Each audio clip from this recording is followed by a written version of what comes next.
here again. I know we're here again. I'm excited. We have a great show lined up. Absolutely. And you guys are going to love it. And we You're are gonna love so it. happy that you're here to join us. And we are going to get right into the show. Very good.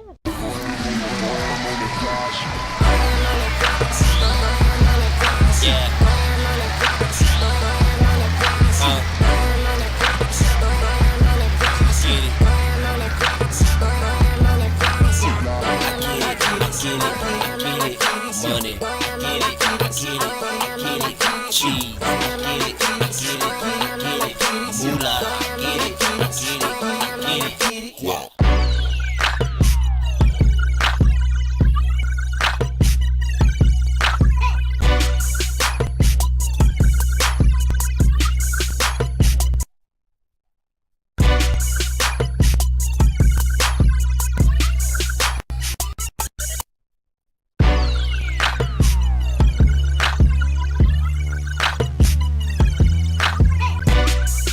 Welcome to Around Town with today's guest, the Team Delaware Soul Sisters of Girl Track, the director of the Civil Citations Program, Donna Pugh, and the sheriff from Newcastle County, Sheriff Sam Pratcher. I'm Richard Blackwell, and now here are your hosts, Elizabeth Perkins and Tanya Bayne.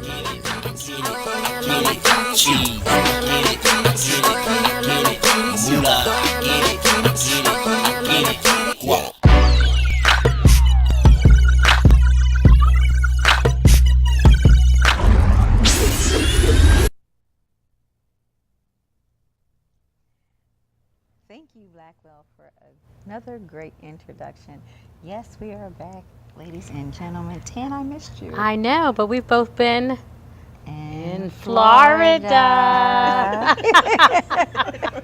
What part of Florida are you in? I was in Orlando. I was in Palm Coast. Oh, see that? Yeah. So we came back brighter and more beautiful. Yes. And for tonight's show, we have three beautiful ladies from Girl Track.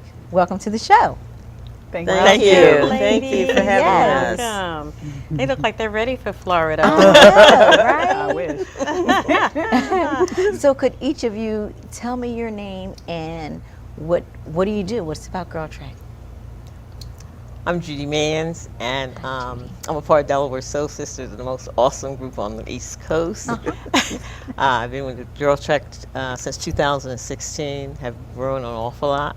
I've lost over 20 pounds, and my doctor told me I had the best physical I've had in 6 years. Wow. Wow, way to go, Judy. I know, yes. Hi, I'm Gloria Johnson. I've been with Girl Track going on 4 years, started in 2014.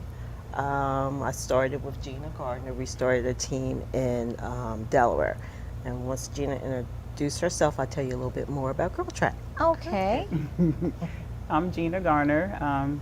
Been with Girl Track 4 years. Okay. Love walking, so this is why I'm here. So tell me, what is Girl Track all about? Girl Track is one of the largest, it is the largest organization for African American women and girls. And one of the premises is that we want us to be healthy and self-care. Okay. So the premise is that you walk at least 30 minutes a day or more if you want to. And it's also around self-care of Black women. You know, we take care of our mothers, we take care of our family, we go to work and we come home, we would take the kids around. So this is an opportunity for us as Black women and girls to go out there and walk 30 minutes a day for self-care. 137, I think, Black women die every day of heart disease. So this is us getting out, walking, taking care of ourselves, taking care of our health, and try to be the best in our best health overall. So when did you get started with Girl Track? Gina and I, we actually worked together, Okay. and we was already on our health routine, and we was doing exercise, we was kickboxing, and I was already walking. Oh, wow. So we looked around and we saw, oh, wait a minute, there's an organization called Girl Track. So we joined it. And we just followed what they promote, walking 30 minutes a day. And also at that time, you could develop a team. So we came around and went through different names. So, and it's like, okay, which name do we want to do? So we did Delaware Soul Sisters. And the whole thing is that we knew friends, and we want everyone to get up and do what we were doing, walking for their health. So we started, and it's really hard because you have so much to do within your schedule. Right. And the premise of Girl Track was started by two best friends, Vanessa Garrison and Morgan Dixon. Okay. And I believe Morgan was a teacher, and she was looking at kids, the students, the black girls, and it's like, whoa, if we don't do something, our young people, our young females are going, they're going to die with diabetes, with obesity, with heart disease. So they came up with, they suggest, do 150 minutes a week, so that's 30 minutes a day. Right. So they started the organization, and we just start doing what they told us to do. Okay. And then after a while, we end up adding people. They saw us out. We're the girls in blue. That's what people say. Awesome. Wow. That we're the girls in blue. You can go to we walk at Battery Park. We Okay. walk at the riverfront. We walk at DuPont. PS DuPont. We walk Alapocas. Alapocas, Glasgow. We yeah, do we're everywhere. 5Ks and In our Half neighborhood. marathons. and half marathons. Marathons. She went to Boston in May, 66 years old. I hope you don't mind me telling your age. Okay. She did a half marathon. Wow. Yeah. Wow. So it's not only that, it's part of a sisterhood. We're part of a sisterhood. I checked the numbers today. There's over 150 50,000. Okay. women Wow. belonging to Girl Track. They were just at Essence, and come to find out, it was, who was part of Girl Track? Oh, Yana Van Zandt. She's part of Girl Track. Yeah. Morgan and Vanessa, they were in Vancouver a couple months ago, and Oprah announced them, introduced Wow, that's them. big, So, yeah. and So then they big time it's now. big time. It's big time. Yes. And their premise, they did a lot of research, and they said if Harry could walk that, Harry Tubman. we Yes. can do that. So what they came out with, also what they did in March, they actually, it's 10 members of the national office. Okay. They started in Eastern Shore. They did the Harriet Tubman Underground Railroad. They did 100 miles In 5 days. in 5 days. In 5 days. So BET caught See the my face. BET caught the walk. It was on ET, Cosmopolitan, everyone. So, and they ended up in Delaware. Yes. They ended up at the Harriet Tubman Parkway down there by the riverfront. Right. So we as a team, we were there when they came. We had ladies from Girl Track that came from Memphis, Tennessee, LA, Atlanta, New York, New Jersey to Wow. meet these powerful women Yeah. walking the last part. And it was so in Chicago, and it was so amazing because we met them on A Street in Newcastle, and they knew we were going to be there, the Delaware Soul Sister, but they didn't know everyone else was going to be there. Wow. It was so emotional. I it think was. Judy was like one of the first ones to hug and meet What them. an So experience. it was Wow. an experience. So also with Girl Track, what they did this year, they're doing a teaching. So they're trying to hit 50 states. Okay. I think it's 50 states. 50 50 states. 50 states. And what they're doing within those 50 states, there could be, there was just at Essen Jazz Fest. So, and they do teach-ins. So I think they're doing like maybe 20 or so teach-ins where they go and they organize women. So they was in Memphis. They just did Houston as well. So they hold these sessions and they teach about Girl Track, the fundamentals of Girl Track. So when we do a walk, one of the first things we do is the 7 minutes talk. So I usually say, why I joined Girl Track, Okay. and I have asthma, but that doesn't stop me from doing it. So we talk about that. We talk about what we're going to take, because when we're walking, we want people to see positive African American Right. women. So Right. we speak, say hi, good morning. We may not get anything back, but we do what we're supposed to Right, do. right. Yes, we do. And we as a team, we do more than 30 minutes. We usually do at least 3 to 4 miles. Sometimes we do 6 miles. Okay. Sometimes 20. Sometimes 20. Getting ready for that 100 again, right? So you don't have to walk with a team. Everyone who joins Girl Track is considered organizer. So Judy, she's an organizer. Gina's an organizer. You can post walks on. We have a web page. Okay. The Girl Track is girltrack.org if you want to join. Yes. And if you, that's one way you can join. Or you can text Tubman, TUMBAN, to 22828.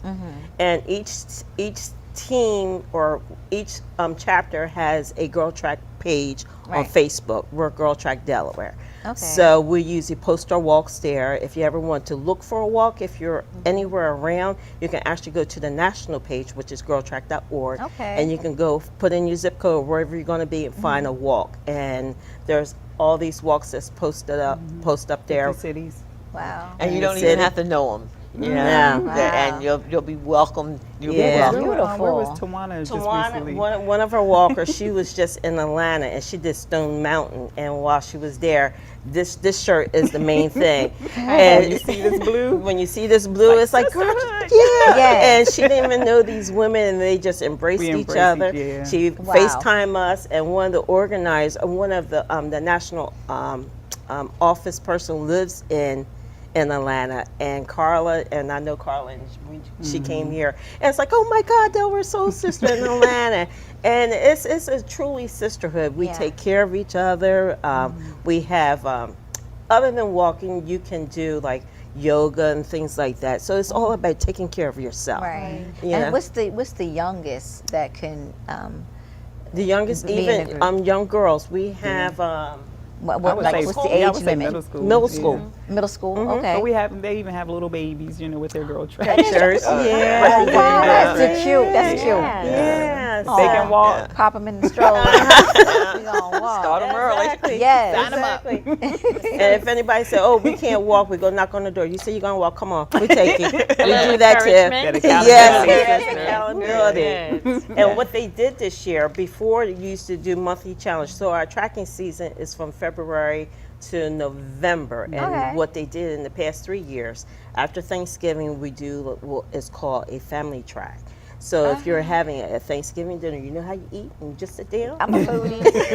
and you don't go nowhere. Well, we don't do that. We get out and we get the families together. Judy, you did that this past Yeah, Thanksgiving. yeah. Everyone came to your house, and what happened? Yeah. We- My sister and her husband and my nieces and nephews came, and then, as always, Delaware Soul Sisters are always there to support. And Yes. they joined us. There was about, 20 of us? Uh-huh. 20 of us that walked the day after Thanksgiving. Yeah. The day Had lots after. of fun. My youngest niece was 6, and my sister was the oldest. Oh, wow. And she's 2 years older than me.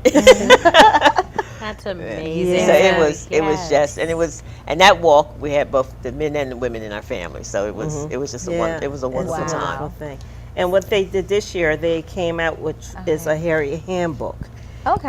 And it has close to 1,000 walks that you can do. And with this is they break it down like you can do a cross-training remix, like 19 minutes is equivalent to 30 minutes of walking. If you're going to walk to a jazz festival, that's considered Right. a walk. It's all about self-care. It's all about Okay. us taking care of ourselves. And getting out of the house. Getting out of the house, you Doing know? something Yeah. to, I'm a great health and wellness advocate, and really just started again exercising and walking. So I'll be going to the Okay. website. Nice. But what I'd like to know is for each of you personally, just briefly, like in 10 or 15 seconds, tell me what Girl Trek has done for you personally.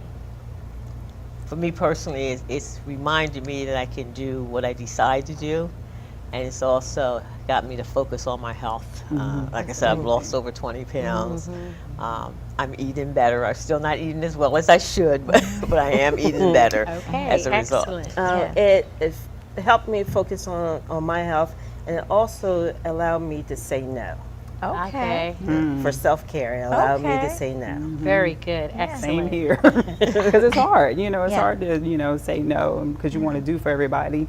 But the same here. And me personally, I love Girl Trek because of this Harriet's handbook, that it put you in situations where you didn't know you can maybe some of the girls skydive or whatever it is that's in the handbook that they do. You're Y'all out are here. doing it. I didn't know I could horseback ride, but I'm doing it. Yes, I applaud you. Well, we are going to go to break, and I thank you, ladies. Thank you for Thank having you. us. Thank you for having us. Thank you. I'll come out and get a T-shirt and cheer y'all on. I tell you, I ain't gonna lie.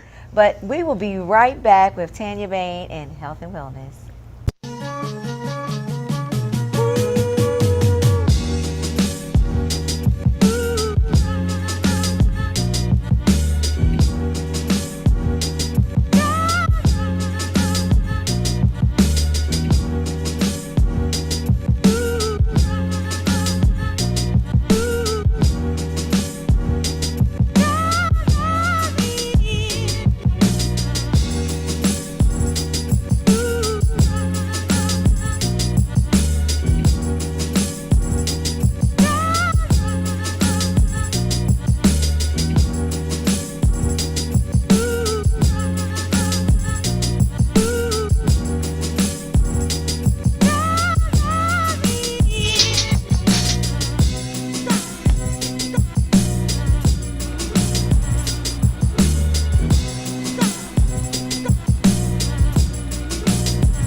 Welcome back, everyone. Thank you for staying with us. I am glad to be here with you today.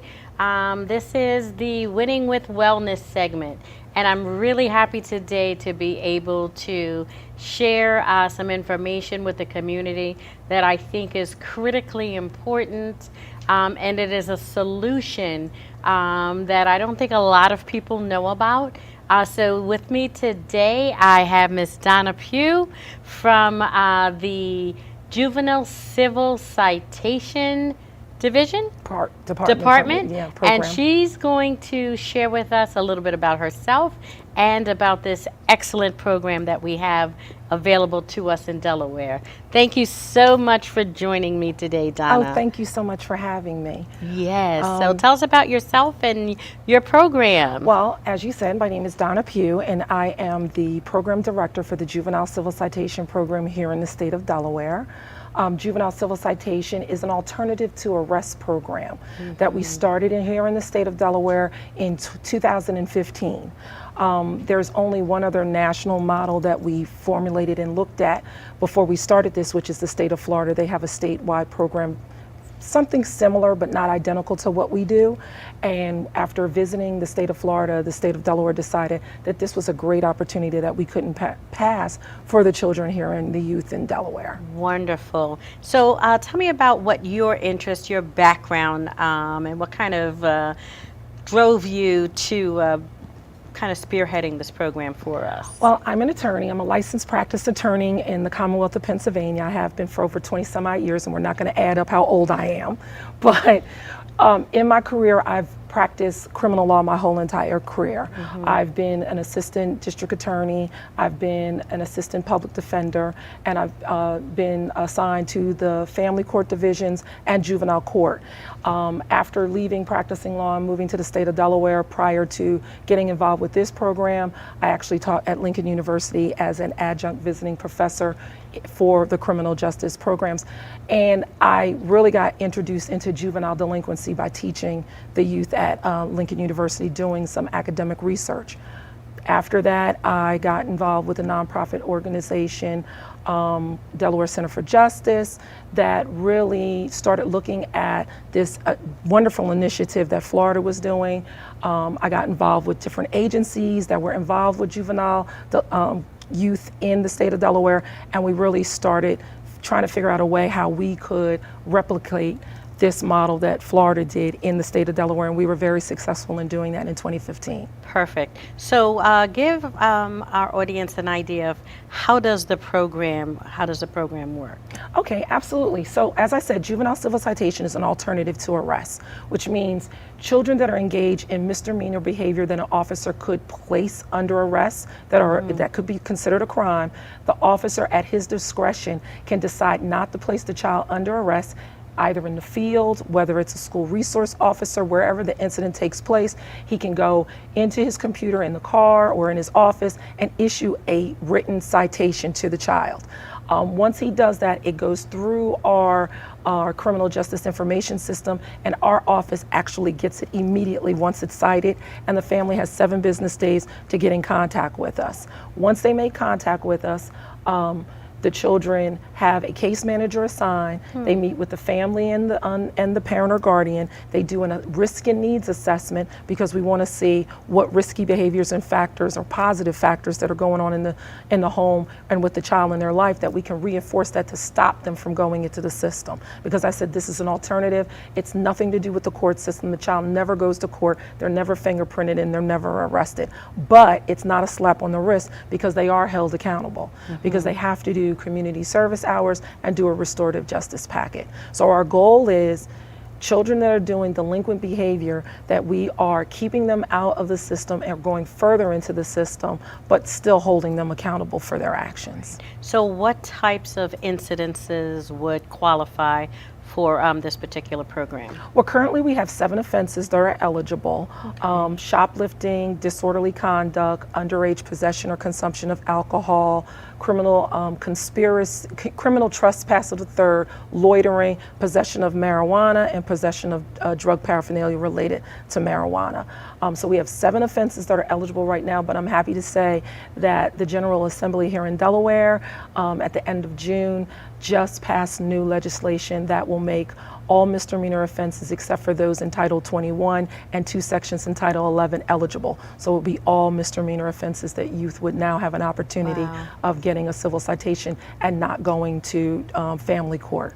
So the legislature actually signed into law Yes. that all misdemeanors, excluding 3 different sections, are now eligible for civil citation. Eligible. So when I hear that, what I hear is that, you know, of all the things that we listen to all the time about what's happening in our communities and that we are alarmed about, and you know, rightfully so, that there is something that is happening here in Delaware to provide people with an alternative for that, and that's something that's coming directly from the police officers themselves that make the decision. Yes, yes. All right. Absolutely. It's law enforcement discretion, and what we do, as the director, I also do law enforcement training with the officers, and I talk to them about the teen brain, about the children's brain not being fully developed until they're in their 20s, and so sometimes you have to understand that children need to be held accountable for their actions, but sometimes it's because of their mindset of not a developed brain that they have poor choices. It's delinquent conduct, it's delinquent behavior, but the child is not a delinquent. So that's the message that we're trying to get across. And another key that I like to stress is we hear so much in the news about the negativity of the children that are getting arrested, of the really serious offenses that you hear, and law enforcement engaging and placing people under arrest. I need the community to understand that they are being engaged, that officers have this in their tool belt, that they can have another option and still preserve a child's record, but know that they're still going to be held accountable and getting help, but that youth rehabilitative services in the children's department is not just about housing, having the cottages and the Ferris school, that we're putting kids on probation or taking them out of their homes and putting them in our facilities, that we aren't just putting you into detention or low-level facilities, that we are also doing preventative measures, because this is true prevention right on the front line. Excellent. So at what grade level would our young people be impacted? We don't have a minimum age for the referral. That's the wonderful thing. Wow. If the child is doing some type of act that the officer would be looking at to arrest them for that offense, then they're eligible. The only thing we have is a maximum. You can't be over 17. If you're 18, you're considered an adult. So any age up to 17, you are eligible for a civil citation. Wow, that's amazing. So on the other end of that, so that people understand that it's not just a slap on the wrist, give us a little quick insight about kind of what happens on the other end. So if a child is entered into the program, as I said, how they're held accountable is that every child is required to do community service. We require 5 hours of community service right now. And what we try to do is we try to have them do it in the community, because we feel like that if they're doing their community service at a local church or a Boys and Girls Club or even at the YMCA, they get exposed to other people that may keep them engaged in doing things. Because we understand that sometimes some of this behavior is because of idle time and they just don't have anything to do or interest. So if we can expose them to that, that helps. The other component is they're required to do a restorative justice packet, which is our community impact statement. And what the case manager does, they engage with the parent or guardian prior to meeting with the parent and the child, or the guardian and the child, that first initial, and they talk about what that offense is, and they give some talking points to the parent or guardian when they do the impact statement. The child can't do the impact statement alone. They have to sit with a parent or guardian with them and complete these questions. And the first one is, why were you referred to juvenile civil citation? And why we like that question is because the child didn't have an opportunity to voice their side of it. So, and plus it gives that parent or guardian the opportunity to hear where that mindset of that child is. The questions build upon that.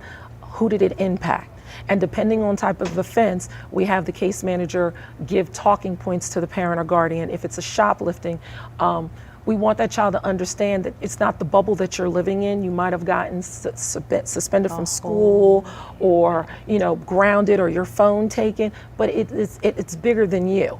If you took something from a store, if you were shoplifting, what if 1,000 youth did that? How would it impact? If it's a mom and pop or a local community store, what would that do? Would that make them have to increase if they've had large quantities of theft in their store? And then we want them to think about, well, what about the senior citizens or someone that's on a fixed income that can't leave your community, that goes and shops at that local store? If the prices are increased, you've had an impact by your conduct and behavior on a group of people. So for every offense, we give talking points. And ultimately, the last question poses, if you were placed in this situation again, what would you do differently? So if it's something that engages, say, a disorderly conduct, a fight, or anger management, we hope that they learn the talking points that you need to count to 10. You need to find some other situation, how to diffuse a situation. We actually have bookmarkers that we give out to some of our children that have engaged in fighting, how to get along with difficult people or conflict resolutions, which give them different steps to breathe, count to 10. So, we want them to have tools in their tool belt, and that's what we say. Not only just the child, the parents. Sometimes the parents are overwhelmed. They really are, from working and providing a home. They're overwhelmed and they don't know what to do, and they're looking for some type of help. And all of our case managers have all types of resources. Our case managers come from the Back on Track program, which is housed out of the YMCA, and I really love this program because the children that come into civil citation have an opportunity to be exposed to the why. People think the YMCA is just about going to the gym, working out, but they have a lot of programs, after school programs, Black Achievers, and so many other things that children can get involved in that will keep them occupied and keep them on the right track. One story, I have one young lady that came through the Civil Citation Program, and being involved with the program, she was able to go on a college tour this year. The YMCA did a fundraiser. It was free of charge. If she had never come through the program and been exposed to the case managers, she would have never had an opportunity to do the college tour for free, and now is planning on going to college in the fall. This is amazing. You know, it's about, I typically give a call to action. So what is it that I'm asking everyone to do? And then I'll have you give your information. I'm asking you to share this information with your neighbors, friends, family members, so that they're aware of it. This might be an opportunity for you to help someone else become aware of that. So you want to do that. And remember, we want to always think about solutions. We know all the bad stuff that's going on out there. We hear all of that news all of the time.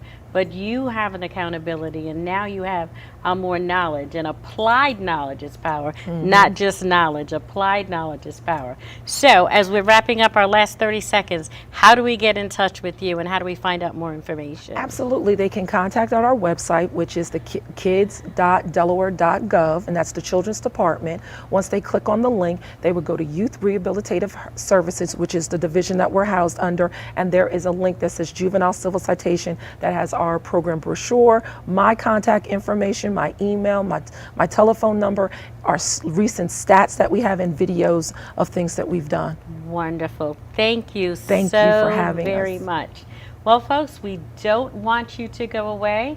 We will be right back with Elizabeth Perkins. And what was the website again? kids.delaware.gov. kids.delaware.gov. Thank you, and stay tuned. We will be right back.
Good evening and welcome back to Around Town. I am having a great conversation with a brilliant man, our own Sheriff Pratcher. Welcome to the show. Thank you. Thank you for having me. But I know you're the sheriff. But before we get talk about sheriff stuff, could you tell us about yourself? Yes. Let me start from the beginning. Okay. I was born and raised in a small town in West Virginia called Coalwood. Okay. Now they called it Coalwood because they produced a lot of coal and a lot of wood, hence the name Coalwood. My early education was in West Virginia. I graduated from high school, and after I graduated from high school, I joined the military. I spent 4 years in the Air Force during the Vietnam era. I spent a tour in Vietnam where I was shot down in a helicopter. And as a result of being shot down in a helicopter, I was able to save some other military that were on the ground that we went in to rescue. Right. And as a result of that, I received the Silver Star for gallantry in action, as well as a Purple Heart for injuries that I sustained during combat operations. Right. Fast forward to 1970, I believe. I came to the city of Wilmington, Delaware, after I finished my military career. I spent 26 years on the Wilmington Police Department, starting from a police recruit. I went through all the ranks in the police department up to and including chief of police. Okay. The last 4 years of my career, I was chief of police in the city of Wilmington. During that time, I was able to go back to college. I received my bachelor's degree in criminal justice administration, and I also received a master's degree in human resource management. In addition to that, I attended the FBI Academy for law enforcement executive development. And those experience and education bode well for me. After I left the police department, I spent another 12 years with the city of Wilmington as the director of human resources, and a year as the, I was deputy director before I was director. I also spent a couple of years as security manager for the Chester Housing Authority. Okay. I was their public safety director. In 2016, December 2016, Governor Jack Markell appointed me as sheriff of Newcastle County. I felt very privileged to be the appointee because of all the applicants that he could have picked. He picked me. Right. And I think the reason that he picked me is because of my years of public service and proven leadership throughout those years. I have more than 4 decades of public service. Wow. In addition to my work, I was very visible in the community. I was the founding member and president of NOBLE, which is the Delaware chapter, National Organization of Black Law Enforcement Executives. I also participated on the Criminal Justice Council. Okay. I was the past president unit board at Brown's Boys and Girls Club. I am a founding member of Cornerstone Fellowship Baptist Church. I'm a member of the Military Order of the Purple Heart as well. Wow, congratulations. Woo, that's a mouthful. So tell me, as sheriff, what does the sheriff do? Well, that's a good question. Basically, I could break it down into 2 distinct areas. Okay. The sheriff is responsible for the sales of real property, be it foreclosed property, goods and chattel, as well as the service of process that are ordered by the courts. Right. So those are our primary functions.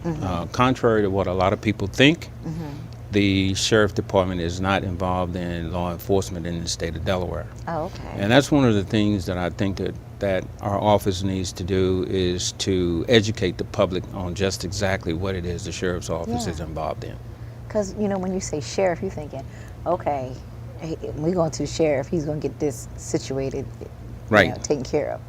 And in most states, that would be the case. It would be law enforcement, but in the state of Delaware, it's a row office. Okay. So how many arrests do you make annually? Because I know they have their quota. Well, not being again, not being involved in law enforcement, there are no arrests. We don't arrest. We don't have any arrest powers at all. None whatsoever. Okay. So let me ask you, because I have a lot of questions here. Now, I've heard a lot about how the city and the county have been working to reduce vacancies. Yes. So has your office been involved in that at all? We have supported the city and the county in their ordinances to reduce the number of vacant properties in the city. And we've seen some of those properties come before us at sheriff sales recently. And it is another way of reducing blight in the community. If we can make those properties viable and somebody is living in it, it's much better than properties sitting vacant, where it may attract criminals and different types of criminal activity. Okay. Well, let me ask you this. Like, after the crash in 2008, a lot of people lost their homes. Delaware and Newcastle County experienced a lot of sheriff sales. And has that improved as far as the sheriff sales, or are they still doing a lot of this? We are seeing a lot of properties at sheriff sales. But the one saving grace that people do have is that there is a mandatory mediation process. Okay. And again, I think that we need to educate people a little more on that process. I've been working with the Attorney General's office as well as certified housing counselors because although the information is supplied, a lot of people just don't take the time to read that information. And if they did read it, they would find out that although mediation is mandatory, only about 50% of the people, a little more than 50% of the people, would show up for mediation, the process. Now, when they do show up and participate, there's about a 62% chance that you would have a successful mediation, meaning that your house is not foreclosed on, that you're still able to make some other arrangements with the mortgage company or the bank. So there are options out there. Yes, there are. So where would they get this information? Most of that information is supplied through the Attorney General's office. They have someone specifically assigned. They can also get the information from certified housing counselors, and we do have some pamphlets in our office that people can pick up as well. Okay, so when you say housing counselors, is that like Section 8 or Wilmington Housing Authority? Is that where they're posted at, or where is that? Some may be not necessarily Section 8, but there's different certified housing counselors, and you usually find them attached to community centers, like I believe the Southbridge Community Center has one, and some of the other community centers. Because when it comes to the housing situation, because I look at how the homeless and how much, like, certain areas in the city, they are just vacant housing. What are they doing about getting people in those housing or fixing those houses up instead of just leaving them and just abandoned? Well, it's a slow process, but the city and county as well has been bringing properties to sheriff sale. If they are delinquent in taxes, Okay. those properties can be turned over to the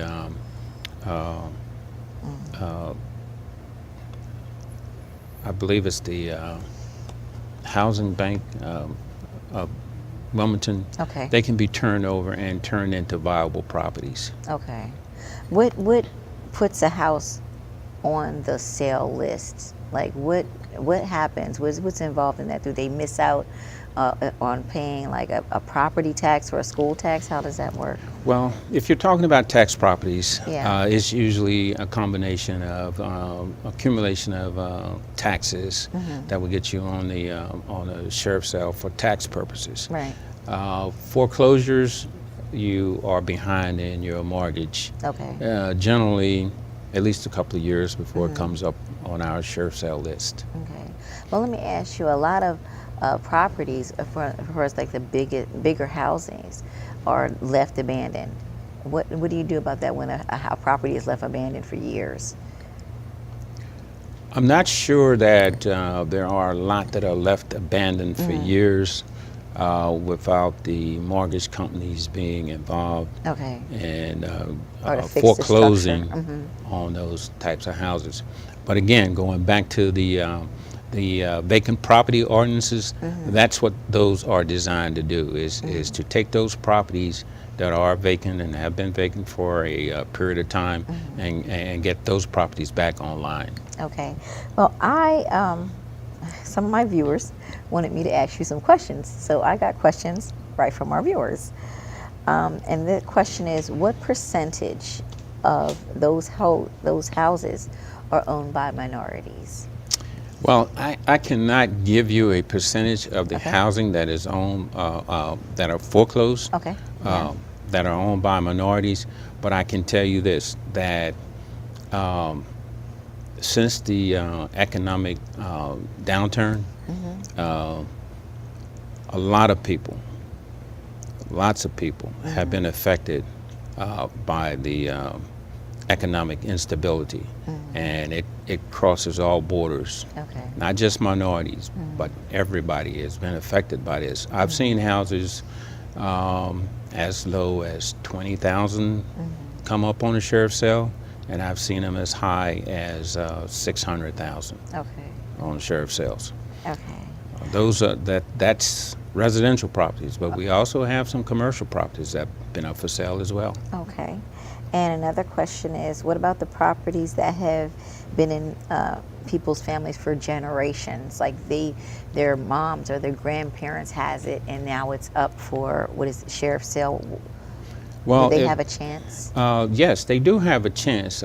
What happens if you are the heir of a property, if it's deeded over to you, or you're part of that estate, if you have that property, then it's your responsibility to make sure that the mortgage is paid if there's still a mortgage on it. Right. Now, if you don't pay that mortgage, it's probably going to go to foreclosure.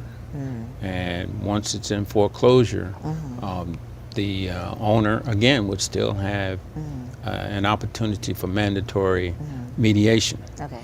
And that's at the point, let's say, if you were the heir of a property, at the point that you became the heir, you need to find out some things about that property at that point in time to find out, where you are. Right. Are you behind in the mortgage? Can I make some arrangements with the mortgage company or the bank in order to rearrange the payments? Okay. That's what mediation is all about. Right. And that way they can go to this mediation and they can get the information to save their housing. Yes. Okay. So, and now we have another question. I know you don't do arrest. Right. We don't that. arrest. You don't arrest anybody. Okay, but one of our viewers Okay. wanted to ask, because we hear a lot of different stories about Wilmington, Delaware, and they put a stigma on it where people get afraid. And this was a question from a young lady. What would you say to a young minority man in today's society that will help them stay alive? Because it seems when they comply with officers, they're still having fatalities? Well, that's a good question. And my response to that would be, as I told you before, I had 26 years in law enforcement. And I went up through the ranks. So I've encountered a lot of different situations. I have a son. My son is in his 30s. Right. And when he was a young man, when he first started driving, I would tell him, and I would tell anyone, if you encounter a situation with the police, you know, comply to their orders, because you cannot win on the street. Even if you're right, if you resist, you're going to be arrested. So the actual place to state your case would be after the fact. So you can always make a complaint to the Internal Affairs Department, but you have to comply. You should comply when you're on the street. Right. Because, as I say, you're in a no-win situation. You're not going to win that fight on the street. Do you think our police officers are highly stressed? That requires me to make an opinion that I just can't make. I couldn't say that they're highly stressed. Right. I've been there and I've done that, and it depends on the individual. Okay. I think the police officers are well trained, but at the same time, you know, it's just they're a microcosm of society, and although you have some very, very good police, Right. you could have some police that are not very good as well. So how do you handle that? The sheriff's office, at the police station, how do they handle an overly aggressive officer? How do they handle that? well, if a police officer is overly aggressive, it's going to show up on the number of complaints against the officer and the number of uses of force. When that happens, you know, there tends to be a need for remedial training.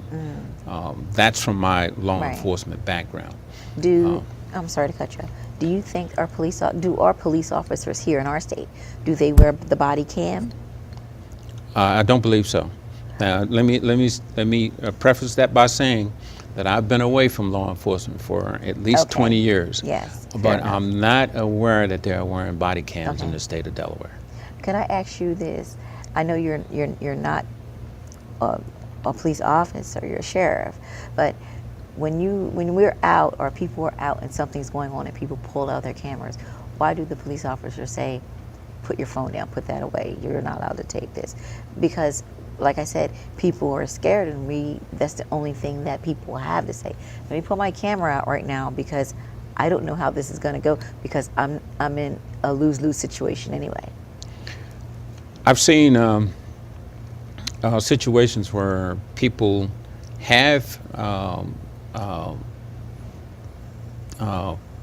videoed different incidents Right. where their cameras were not taken.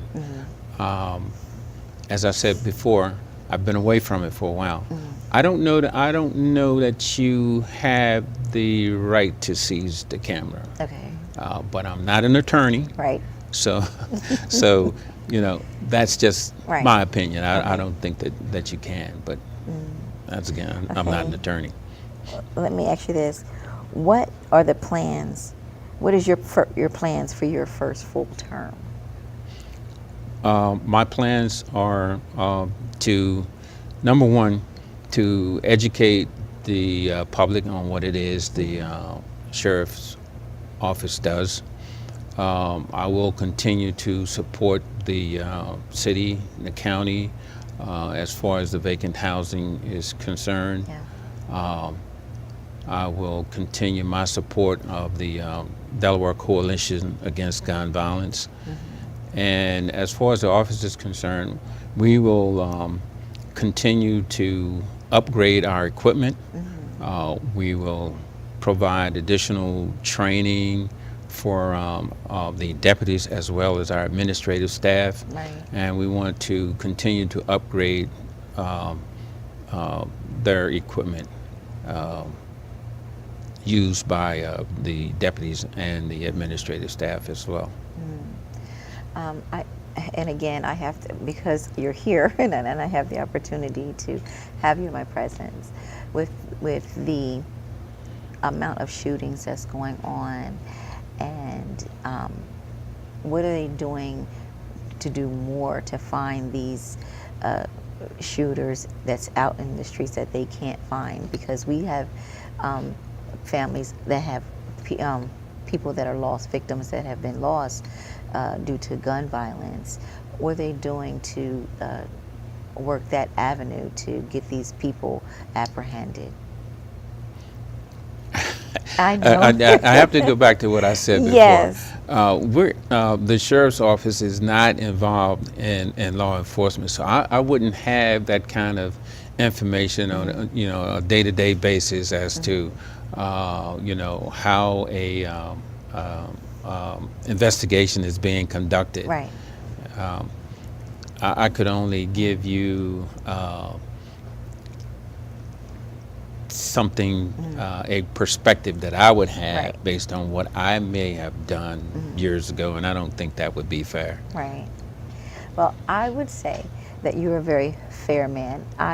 You're understanding, and when we have conversation, you gave me clarity on things that I might want to have known about, and that's why I said to the audience that I'm having an amazing conversation with this man, and you got to get to know him. I'm glad that you're going to be in office, and being in office, I'm glad that you're there for us. So how do you feel about Wilmington, Delaware? I mean, like you're here, you're going to be in office. How are you feeling? How's the office treating you? Well, Wilmington, Delaware is my home. Yeah. I enjoy my job. I'm very serious about the job. I'm very passionate about what I do. And we want to just continue to improve our effectiveness and efficiency within the office. I live here in the city of Wilmington, have lived in the city of Wilmington since over 50 years now, and I enjoy this city. Yeah. I really do. Thank you. Thank you for coming to the show. Thank you for having me. Thank you. I'm going to say that I love my boys in blue, and I say, you guys, give them a chance, comply, say hi to them, give them some love, because they're fighting for us and they're putting their lives on the line for us. So the next time you see an officer, like I do, always say, hi, I'm praying for you, and be careful out there. And this is our show, Around Town, and I'm Elizabeth Perkins. Good night. Yeah. Let's get it on, baby. Baby boy B. Let's get it.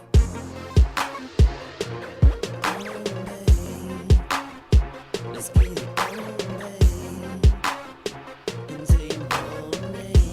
You've been watching Around Town with your hosts, Elizabeth Perkins and Tanya Bayne. Be sure to tune in on Tuesday, August 14th at 6 p.m. for the next edition of Around Town. I'm Richard Blackwell, and thank you for watching Around Town.